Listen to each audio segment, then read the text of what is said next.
I would simply like to be called Yemi for the purpose of this presentation. I work presently at Tshwane University of Technology with the Faculty of Engineering because we have the vision of creating tools and machine for the creative industry, especially those in the space of the crafts, because we did several studies and we find out that these industries are likely to go extinct in the future if care is not taken, if there's no advancement in technology and innovation of those products. So I'm here today to present one of our research projects, which we have completed some of it and it still continues. I hope that we have a very good interactive section. Thank you.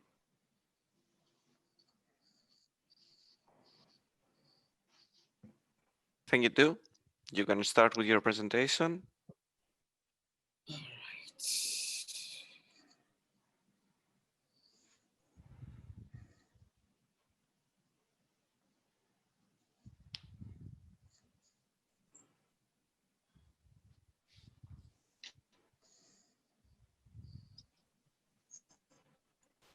I want to share my screen.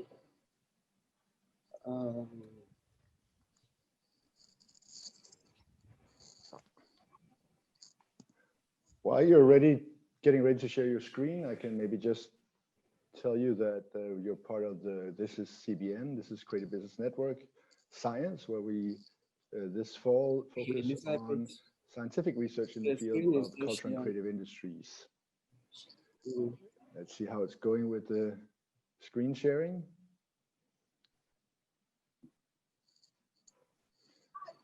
I see we get some technical assistance. Yeah. Sorry, she's just, it's,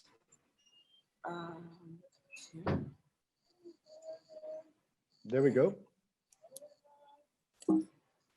Sorry. You are clicking on the distance. No, I'm trying to. Okay. All right. All right, thank you. My name is Dr. Yemi Abisuga, and I will be discussing with us today on development of creative industries of South Africa.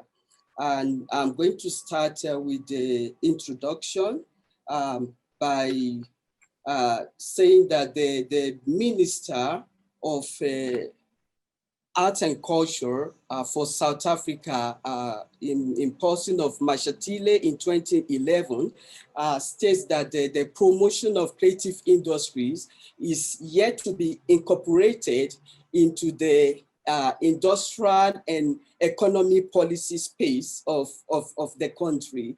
And also some scholars, they also make it clear that the creative industries has been ignored in the mainstream of trade and industrial policy in South Africa for a long time.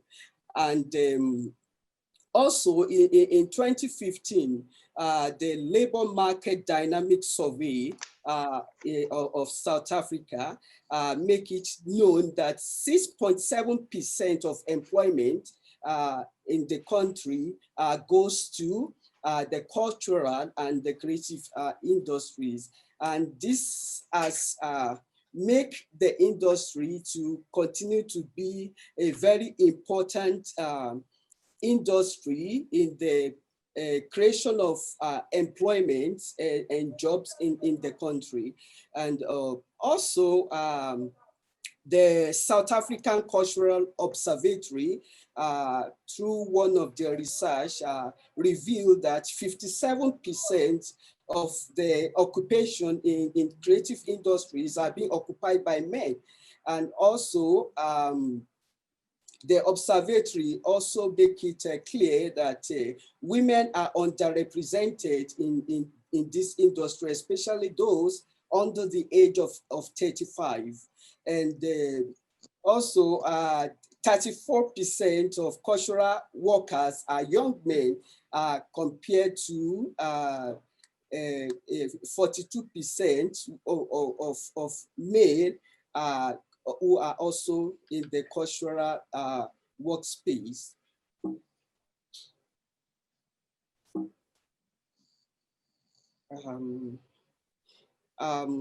Okay, I'm going to give my short definition of creative industries.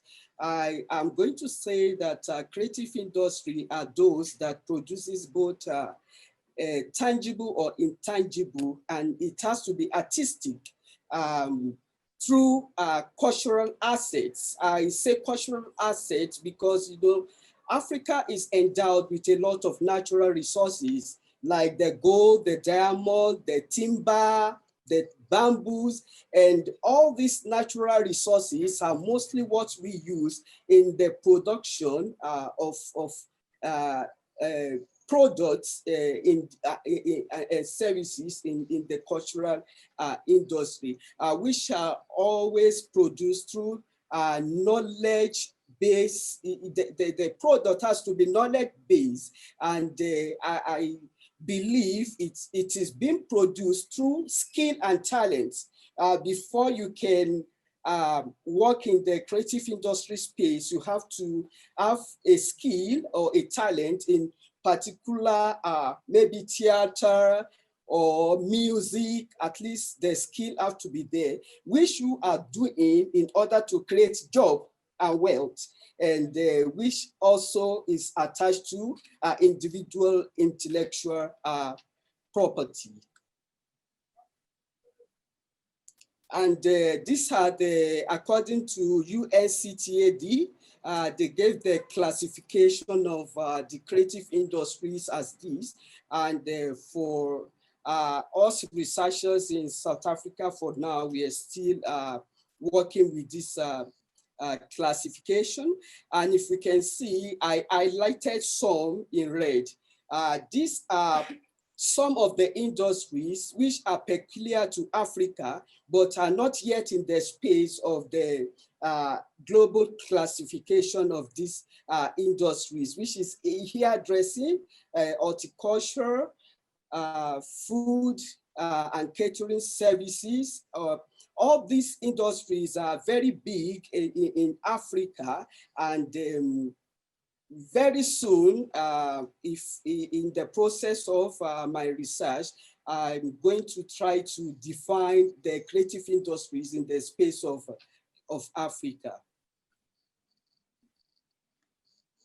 And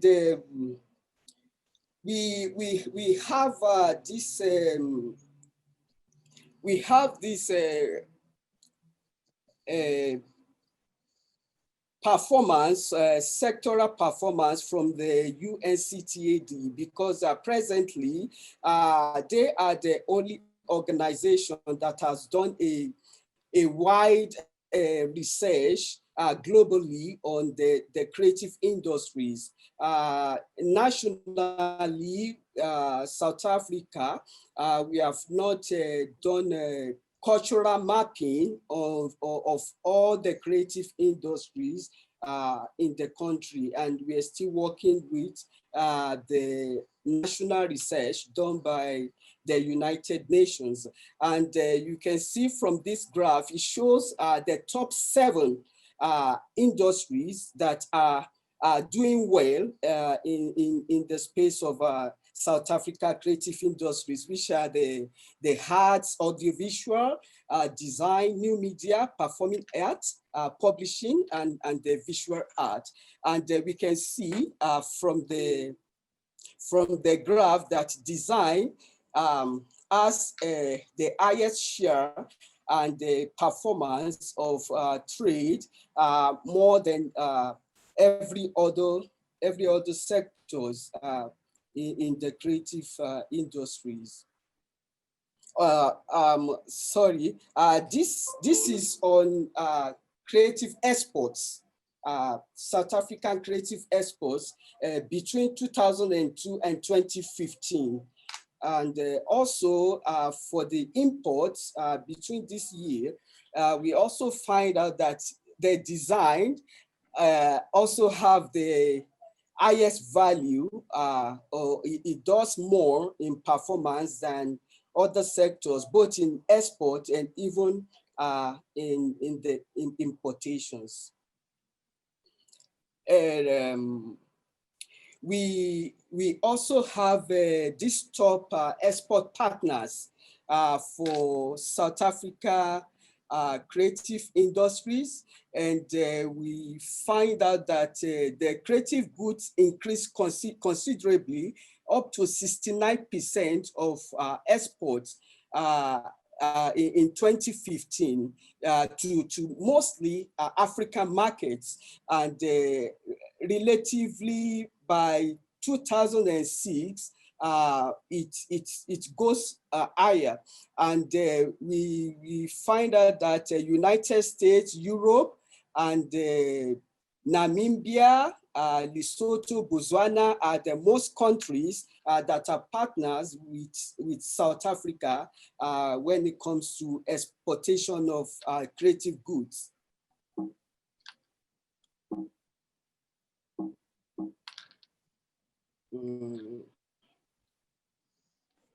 Yeah, also we have top 10 companies, international companies that are doing projects, one project or the other in South Africa on the creative industries.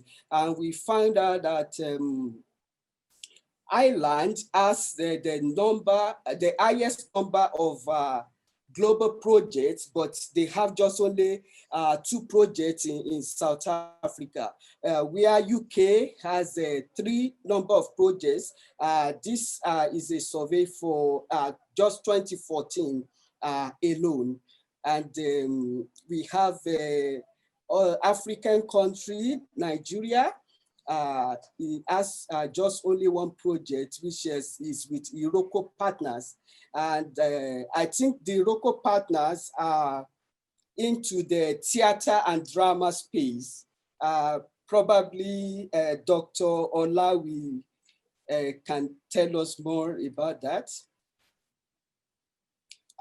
We find out that when it comes to development of this industry, South Africa, they have some constraints that hinder the industries over the years to progress and grow. And these are the listed constraints, which are competition. Number 1, competition. And I'm going to say that because of flexibility of this sector, it is difficult for locally produced goods to compete internationally with goods that are produced by other developed countries. Let's say, for example, in the film industry, it will be difficult to place the film industry of South Africa with that of Hollywood. That means competition is still a gap that needs to be worked on.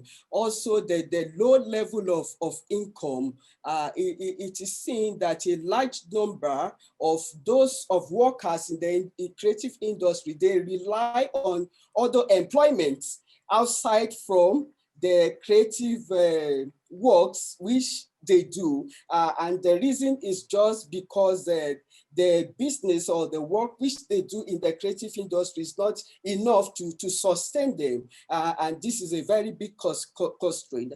And also, it gives limited opportunity to graduate, because in Africa, mostly, we have a lot of students who graduated from one art profession or qualification or the other, but at the same time, they still struggle to get employment.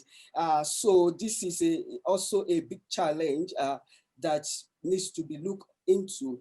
Then the small size of the industry, we find out that in Africa, those industries mostly are micro enterprise, or the entrepreneurs. They have to go through as an entrepreneur, the process of a startups, which the government policies, the tax, the finance constraints, and all those things are big challenges for these industries from growing, and also lack of government support, because through this research, we found out that most of those creative industry workers, they stated that they hardly get support from the government, especially in terms of infrastructure, technology, and this hinder them from being innovative with their products and services. And this is also a challenge. And also, most of them could not access a loan or other means of finance from the government or the banks. And we give these as the strategies for growth, and we classify them into economic strategies and development strategies. And I am just going to go through it briefly because of the time.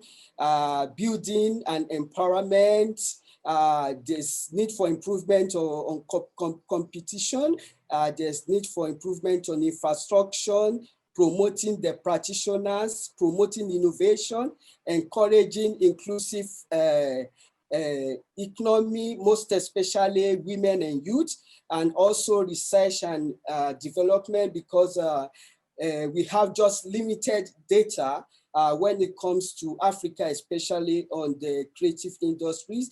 And also we need to encourage tourism for this as a strategy for this development.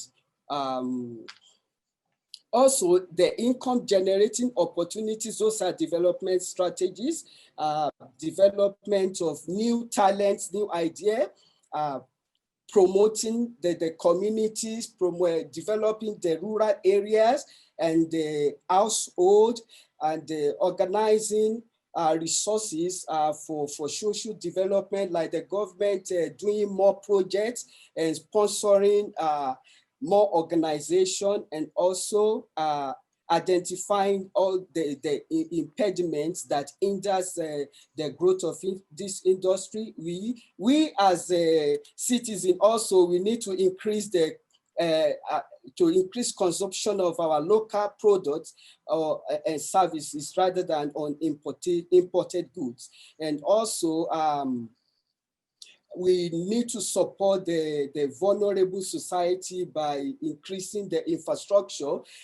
During our research, we found out that most of the creative workers, they complain about transportation, for example, as which make transporting their goods and working in the space of their services to make their business more vulnerable. Also investing in more projects internationally and locally, and promoting social integration, and also creating more awareness and entrepreneurial education for those in the creative industries. And we also have some skills shortages. And this we, in our research, the research is already published actually, and there we elaborate more on these skill shortages, and we talk about the problems and also the way out. Like, for example, the business idea formation, we find that the problem is lack of creativity and business practice. And we say the way out for this is there's need for idea development training and workshops and to practitioners.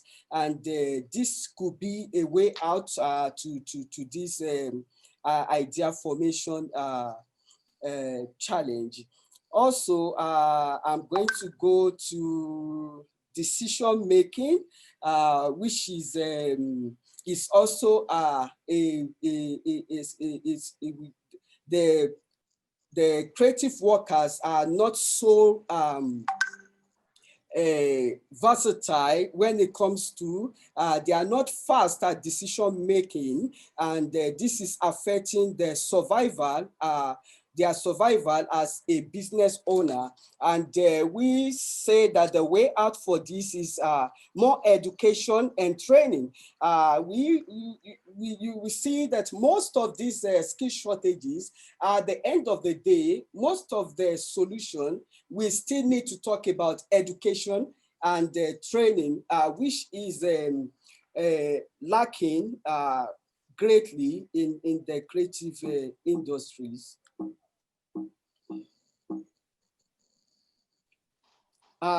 We also talk about why do we need to invest in the creative industries? I don't know my time. Why do we need to invest in the creative industries? Because we need to invest more in it because it gives a high potential for the GDP growth.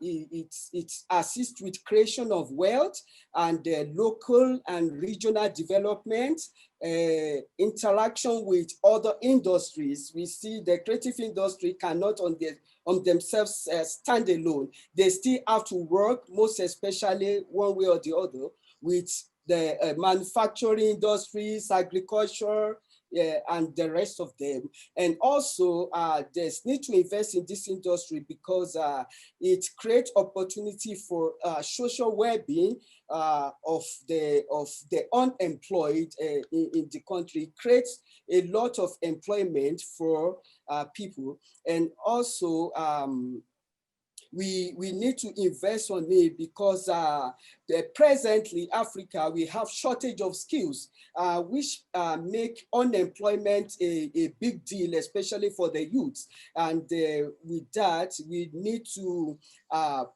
build this industry by educating more people and training, workshop, etc. On this industry. Also, we need to invest because of we talk about creative cities all the time, and this is a very big deal now. And the creative industry itself take a huge impact when we talk about creative cities anywhere in the world, not even only in Africa.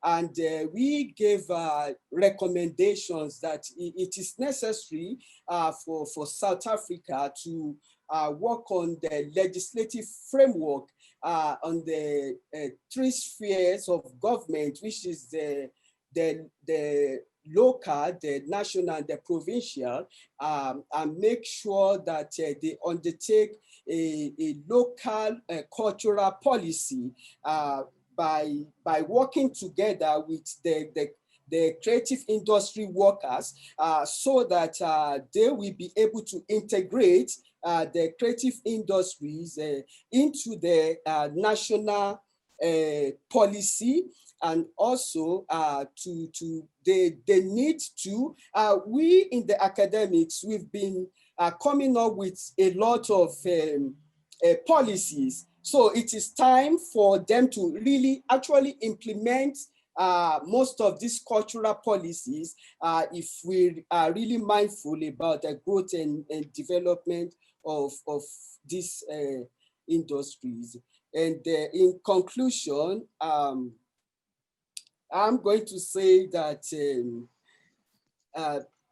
the final thing is to educate the policy makers on how to support this industry through evidence-based policies. And we also conclude by saying that the industry is not well represented enough in the policy space of South Africa and even Africa in generally. So I'm going to read this, that if there's an appropriate strategic policy support for both national and international level, the photos are covering the, so what is important is that it is time for Africa to leap into new area of wealth creation through the creation, through the creative industries. And this comes to the end of my presentation. Thank you. Thank you. Thank you, Yemi. Excellent presentation. I would like to start out with 2 questions for you. And then the rest of you are welcome to either write your question in the chat and then we'll call you out, or raise your hand. I have 2 questions, one related to competition and the other one related to skills. In the European Union, I believe it's only France and the UK that has a film industry that's able to actually make money, enough money to finance its cost.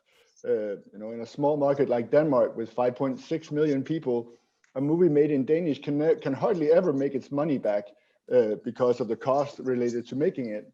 So you're talking about the competition from Hollywood. How much do you think the state should support local production or national production of certain creative products? It could also be made, there are certain cultural exemptions in the free trade area that you can actually block, as the French have done often, like American movies. I'm happy that we have these support systems. I'm pro, because otherwise we would never see any Danish movies at all. So that's the first question around competition and what the picture is there. The second, about skills. Shouldn't we let the creatives be creative? Do they really have to learn marketing and spreadsheets and budgets and cash flow and all this stuff, or should they rather team up with someone who has those skills? Isn't a great creative product or service created with a team which compromises both the t-shirts and the suits, so to speak? You could argue for both, actually. So what do you think about, so one is competition, and the other one is about these, we talk about these entrepreneurial skills for the creatives.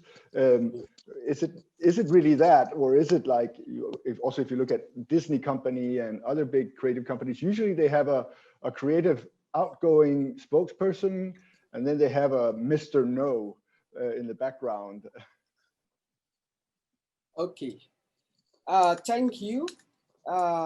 For competition, when it comes to the specialization of film, theaters, and I'm going to leave that to my colleague, Dr. Ola, who is working in the space of theater art, to tell us more about when it comes to competition, where is Africa and what can Africa do to leapfrog or catch up? So he's going to talk briefly on that. We give him the space for that. And also on the skills, you see presently, most of I work in the space of the crafts, and presently you cannot match, for example, craft products that are being imported from China. You cannot match it with the local person who produces craft in the rural area in South Africa. So most of the space of creative industries in South Africa, most of them are micro enterprises.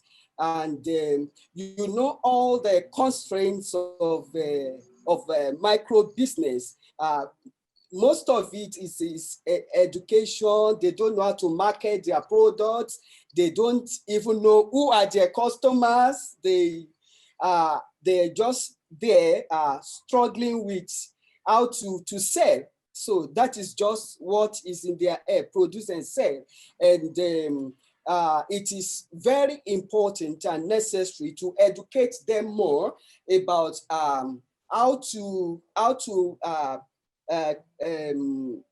use the little finance they have, how to market their products, who are your customers, how do you get to them. Yeah, it's very important to educate them, especially with technology. Most of them, they have the business, but they don't have website.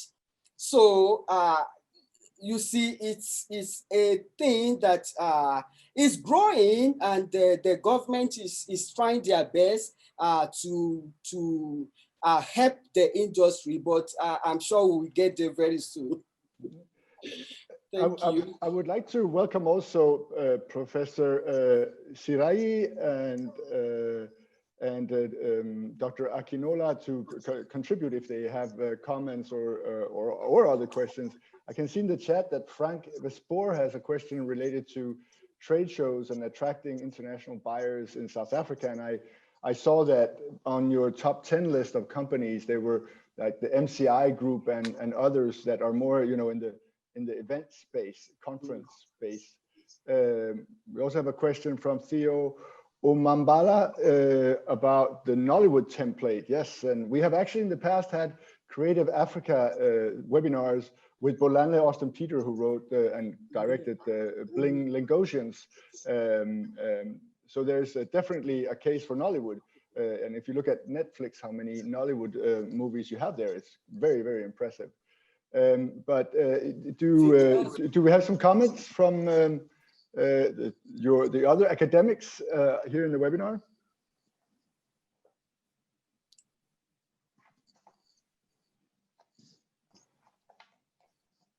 No, that's not the case. Then, Theo, would you like to unmute and maybe elaborate a bit on your question about the Nollywood template? Sure. Have I unmuted? Do you hear me? Yes. Okay, good morning, everybody, or good afternoon, as the case may be. It was great to sort of get clarification on the South Africa creative cultural industries and you know, the structural format of it as it is at present. But I was just thinking, in comparison to the Nollywood template, I'm actually a creative consultant in fashion, actually, but I feel it's all the same: fashion, music. Where are you based? Where are you based? I'm based in London, Mm-hmm. but I am of Nigerian descent. Mm-hmm. So I consider myself to be both Nigerian and and Londoner, so to speak. So I have sort of a bicultural, if you will, identity. So in terms of Nollywood and sort of the Nigerian way, so to speak, you know, there was no road map. There was no sort of marketing.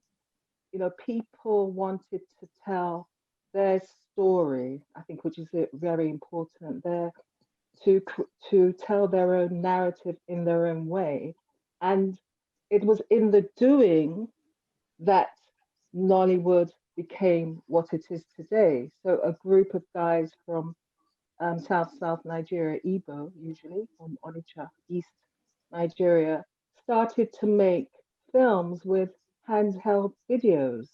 Of course, the quality wasn't that great, but that's how it started and that's how it grew. And that was about 30 years ago. And it, you know, it became Nollywood that it is today. So my feeling you're kind of arguing that that a top-down approach by governments is not as efficient, as effective as the bottom-up. You know, when it actually happens without government interaction, really, that it happens naturally, organically by the industries themselves.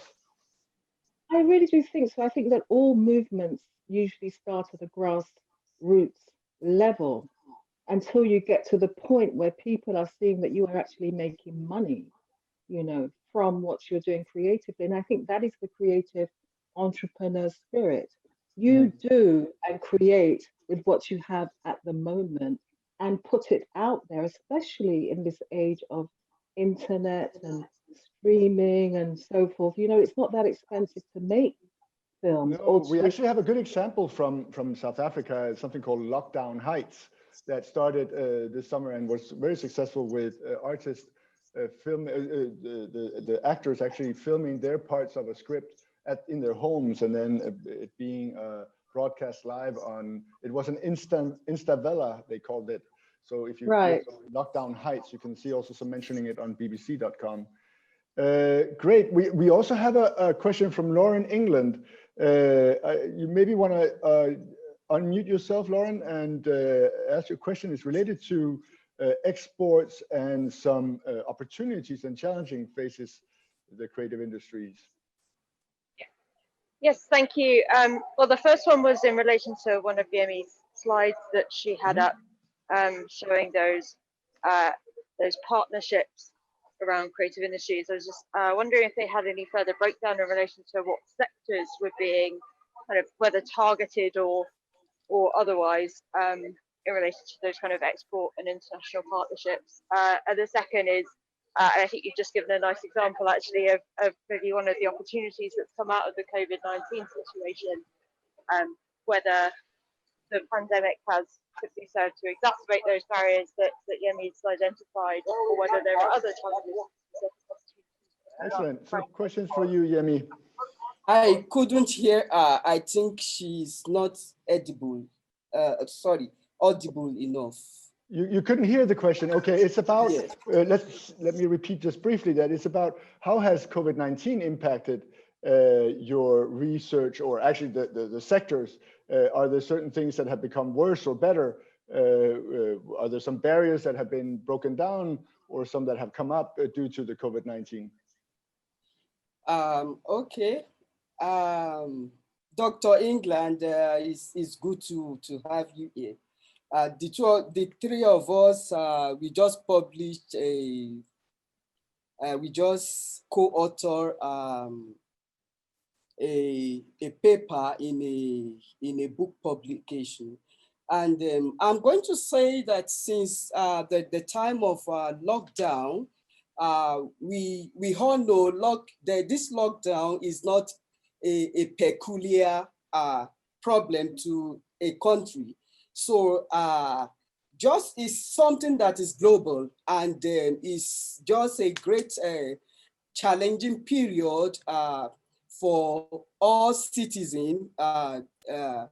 And presently, we do everything remotely. We like even the students that we supervise on their projects, we advise them presently not to embark on any field work, even if they want to conduct a quantitative or qualitative research. It has to be, for example, through a telephone interview, not face-to-face interview.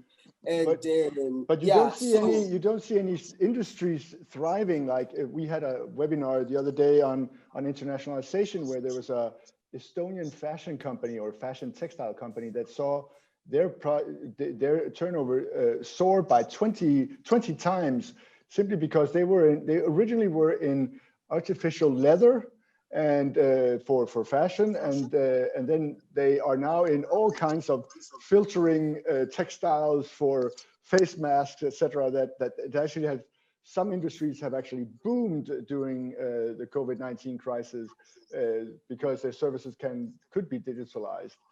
I suppose that is also the case in many African countries. Okay. I'm going to talk in that area. You're talking in the space of fashion, and you see the problem of South Africa fashion industry is China. And you see during the time of COVID-19 lockdown, there's no much importation. So it is time, like those producing the face mask and things like that, it is time for this industry to strive, and people just have to buy the local products which they see. So I agree with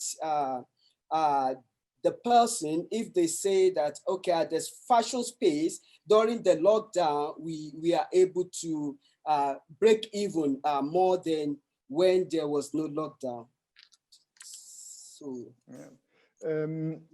As always, we could spend a couple more hours, and also we have all these great academics on the call here. I wonder if any of you that we heard from in the beginning would like to have a few additional comments, because we're 12 minutes away from wrapping up, and we also have a small presentation by Sarah Copley about Sunshine Denmark. So any comments from the other academics? Okay, may I jump in here? Yes, please. Dr. Yemi, thank you so much for your presentation. Very exciting. And one must say that South Africa is arguably a leader in cultural exports of creatives on the continent. So my question to you is, how can the government give support to creative industries more on their exportation of their creative? Yeah, the government just needs to help in the area of policies, because we find out that the rate of importation is very high in South Africa. Even within the continent, most of African countries, they import when it comes to creative goods and even some services. So it's very important for the government to tighten up their importation and exportation policies. Like, for example, I'm also a fashion designer, and I'm going to say that we found out that most of the traditional wears, traditional dresses, cultural dresses of South Africa, which is supposed to be produced locally, about 70% of these are being imported from China, and the government needs to work on the policy, importation policies and things like that to assist these industries. Otherwise, they are mostly, like I said, micro enterprises, and if care is not taken, they will be crushed in the future. So, all right. We have about 10 minutes left, or less. We have 9 minutes, and I would like to give the word to Wisa Kabaka, that we heard from in the beginning, from Hybrid Group, and our very good partner in South Africa. Doctor, I mean, so many interesting insights. I think there's a lot to unpack. And I know you avoided the subject of the Continental Free Trade Area. So, I mean, I don't know how quickly you'll be able to summarize your thoughts on this, but again, part of my question is rather provocative. I mean, you know, Africa is opening up its borders, and one of the key areas that I think is going to have an impact is the creative industry, and primarily around cultural exports, which you already see in countries like Zimbabwe, Tanzania, and many others that are looking for these opportunities. How do you think this is going to impact going forward, the free trade area? Good or bad? How do you think it changes the dynamic in terms of trade across the continent once it's opened up, it's more open? Okay, thank you. Like I said during my presentation, Africa is very, very rich culturally, and also in natural resources. Most of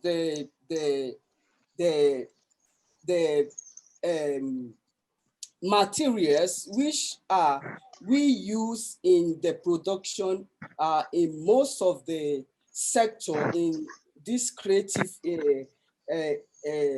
hemisphere is they are gotten from the natural resources in Africa. And we find out that most of these industries are, most of these resources are being taken away from Africa, processed, used to manufacture the creative goods, and being imported back to Africa. So the question now is, how do we make use of these resources? They are there for us to make wealth. They are there for us to create jobs for our people, but it is not so. So like you said, there are still a lot of things to be done in order to save these industries are huge, and we just talk about agriculture, we talk about manufacturing industry, engineering, but the workspace these other industries create, we can't compare it with the entirety of the creative industries. So it is very important to draw the attention of policymakers to these industries. It's getting better. I know that you quoted UNCTAD a couple of times, and their creative industries initiative is going well ahead. I think we have the time. We should actually plan another webinar very soon on the non-market values of the culture and creative industries, because one thing is job creation, exports, etc. But there's also the whole non-market values of the world getting to know the African cultural heritage and artistic expressions. It makes all of us more wise in understanding our world, and it will help us all to better create meaning and understanding on the past and the future. I'm sorry that we're now only 5 minutes left, and I would like to hear make sure that we have time for also a presentation by Sarah. Let's see if we can find Sarah Kobi. Are you ready? Yes, I'm ready. Yeah. Excellent. Yeah, thank you for giving the floor. It was a delight to hear about the Dr. Elizabeth presentation. I can say that the creative industry in Africa is evolving, and that's generating more than $4 billion over the past years, which is significant but not enough regarding the overall population of Africa, but also the market potential. If we take, for instance, the industry of fashion, we can say that the US and China share about 80% of the world market, while Africa is only sharing less than 5%, which shows how much the African market is dominated by foreign brands and products.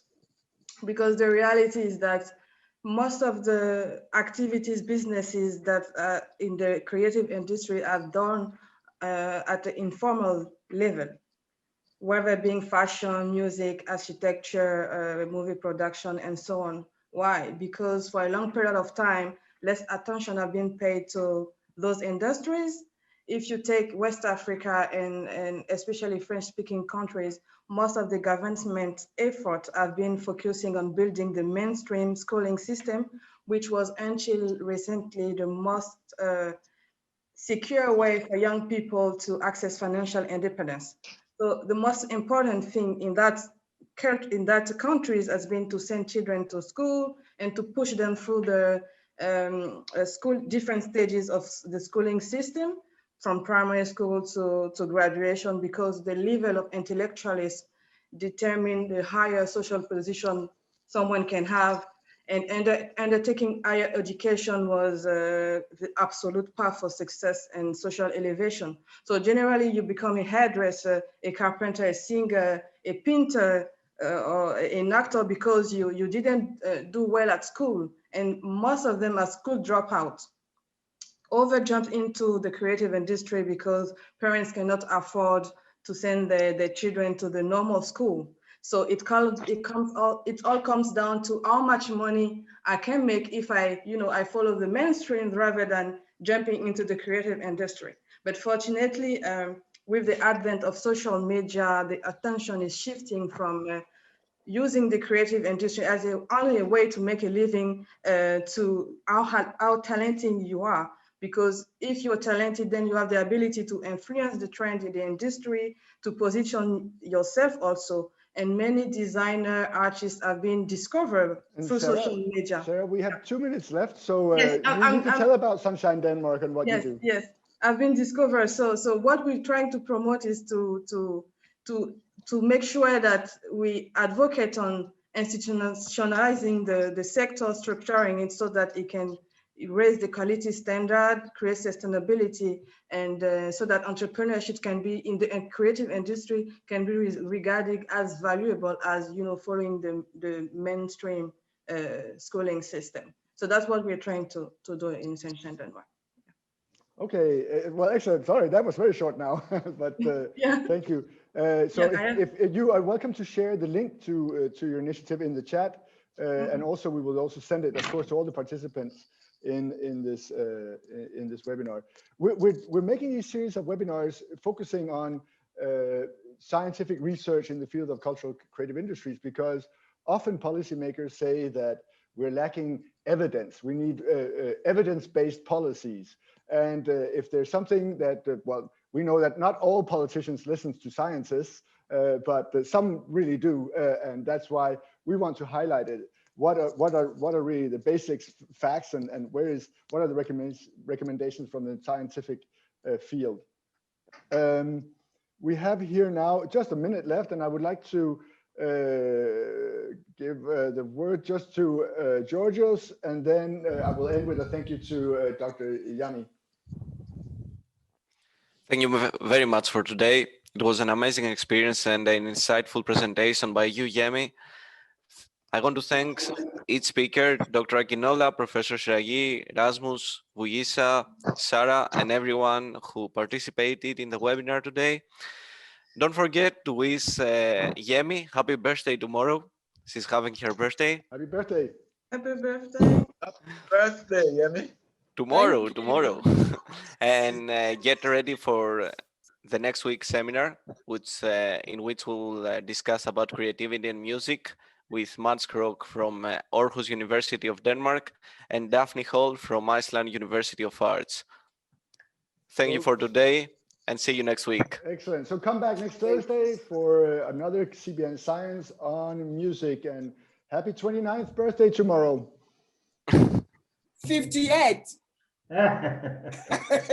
Happy. Thank you. Bye. Thank you. Bye, everyone. Bye.